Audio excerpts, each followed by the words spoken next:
All right, no matter what your age or your stage in life, you know people whine. They whine about the weather, the economy, the war, the upcoming elections, and even when you were a child, you know you probably whined about having to go to bed at a certain time or not having a certain toy you just had to play with.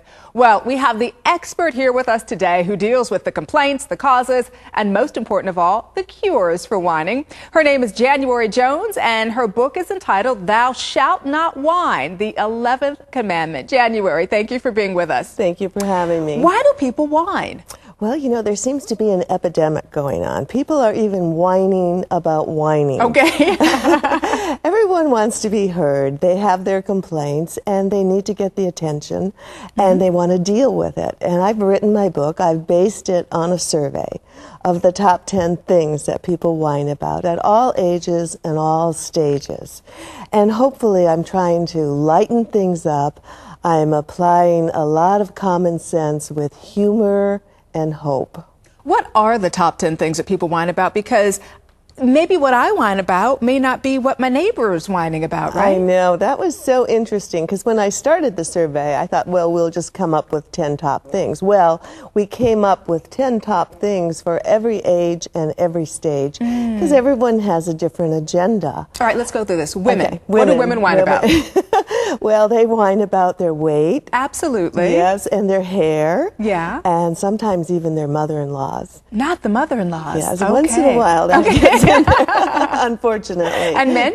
Men, they take on bigger topics. They're going after the government, the economy, world affairs, and interestingly enough, they do whine about their losing sports teams. If their team loses, big deal to them, huh? That's major, major loss. So how do we stop the whining and start winning? Well, what we try to do is we try to approach it with a positive way and put some humor into life and get to people laughing about what they're doing and lighten things up. And I think you can always turn things around that way. I think one of the interesting things about lightening things up is a lot of times we find ourselves in our own little shell and we think, listen, we're the only ones who are whining and who are complaining. But guess what? It reaches the realm of celebritydom as well, right? Because in your survey, you found that there were some pretty big celebrity whiners as well. Yes, the number one, the king of whiners, came out to be Regis Philbin, of course, and he does that so well.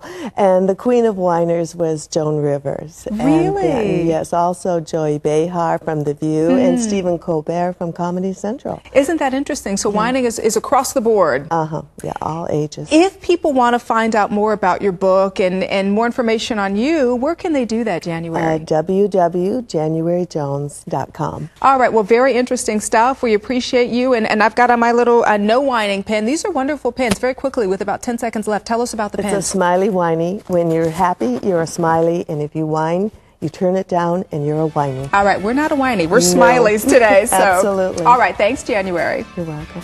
And up next, wash your car and don't use a single drop of water. What a green idea. Don't go away. We'll be right back.